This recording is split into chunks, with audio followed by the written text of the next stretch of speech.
आज प्रेस के सभी बंधुओं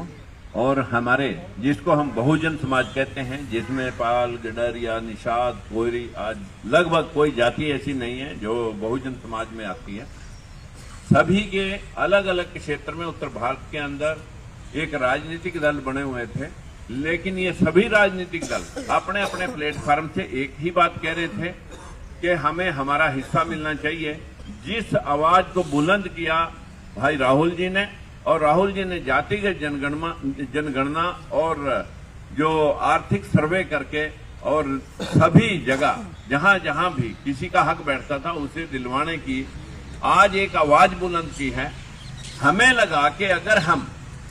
आज एक कोई भाई हमारा कांग्रेस की जो कभी बात हुआ करती थी और उससे चिटक करके जो लोग दूर हो गए थे, अंबेडकरवादी, फूलेवादी, आज वो पुनः लौट करके पूरा बहुजन समाज अपने अपने सभी राजनीतिक दलों का एक भारतीय महागठबंधन, पिछड़ों का एक भारतीय महागठबंधन जिसको हमने प्रेजेंट करने के लिए, जिसके सामने हमारे बहुत ही ज्यादा सराहनीय मैं कहूंगा हमारे बावरिया जी, दीपक जी ने बहुत प्रयास किया और आज हमें इस मकाम पे ला करके आपको बात कहने का मौका मिला कि हम साशर्त समर्थन इंडिया अलायंस को कर रहे हैं और हमारी कोई अपनी कंडीशन लेकर के हम आज आपके बीच में नहीं आए। जो जहां उचित होगा वो उसको हमारा ये गठबंधन जो इंडिया अलायंस है और हमारे लोग जो मिल करके इस देश के अंदर जो ये अंधविश्वास और पाखंड का जो सिस्टम चल रहा है, इसे हटा करके वही धर्मनिरपेक्ष राज्य की स्थापना करके सभी को बराबरी का हक देने के लिए कटिबद्ध हैं। यही बात हमारे इंडिया गठबंधन के नेताओं ने कही है और यही काम हम कर रहे थे। तो क्यों अलग अलग प्लेटफार्मों पे खड़े होकर के हम ये काम करें, इसलिए सभी ने आज इकट्ठे होकर के यूनानिमसली इंडिया गठबंधन को सपोर्ट किया है और जिसके कन्वीनर के तौर पर मैं आप सभी को आश्वस्त करना चाहता हूं कि ये सब अनकंडीशनल है, इसमें हमारी कोई कंडीशन लेकर के हमने काम नहीं किया। इसमें भागीदारी का शायद सबसे बड़ा मुद्दा है। यात्रा में हमने सामाजिक न्याय की बात की और उसका एक अगला क्रांतिकारी कदम जाति जनगणना, आर्थिक सर्वे, संस्थाओं का सर्वे और ये पता लगाना कि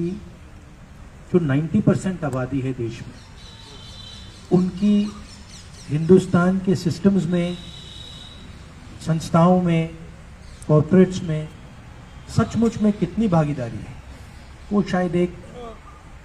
क्रांतिकारी कदम होगा। और हमने निर्णय लिया है कि ये क्रांतिकारी काम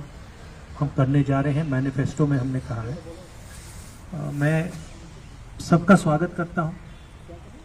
और दिल से धन्यवाद करता हूं कि आपने हमें समर्थन दिया और ये देश की प्रगति की लड़ाई है और मैं बहुत खुश हूं कि हम एक साथ ये लड़ाई लड़ने जा रहे हैं। धन्यवाद। मैं ज़्यादा कुछ कहना नहीं चाहता कि अभी सैनी जी और राहुल गांधी जी ने बताया है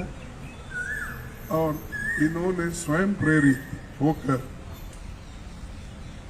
राहुल गांधी जी के प्रोग्राम को देखकर जो कन्याकुमारी से कश्मीर तक उनका दौरा हुआ, फिर उसके बाद मणिपुर से लेकर महाराष्ट्र तक, ये सभी कार्यक्रम को देखने के बाद और उनके विचार सुनने के बाद उन्होंने ये तय किया कि एक व्यक्ति अगर हिंदुस्तान में है वो श्री राहुल गांधी है, जिसने हमारी समस्याओं को उठाने का बीड़ा लिया है और उन समस्याओं को समाधान निकालने के लिए वो पूरी कोशिश करने वाले व्यक्ति है। तो इसलिए हम बिना शर्त कोई कंडीशन न डालते हुए उन्होंने एक होकर आज हमको पार्टी को सपोर्ट देने का भरोसा दिया है। इसलिए मैं उनको धन्यवाद देता हूँ और वो आगे बढ़कर ये देश के लिए, सिर्फ कांग्रेस के लिए नहीं, डेमोक्रेसी बचाने के लिए, लोकतंत्र को बचाने के लिए और सारे जनता के जो इस देश में 135 करोड़ लोग उनके हकूक की हिफाजत के लिए वो एक होकर आए हैं। और फिर से एक बार मैं दिल से उनका स्वागत भी करता हूँ और धन्यवाद भी देता हूँ। Thank you.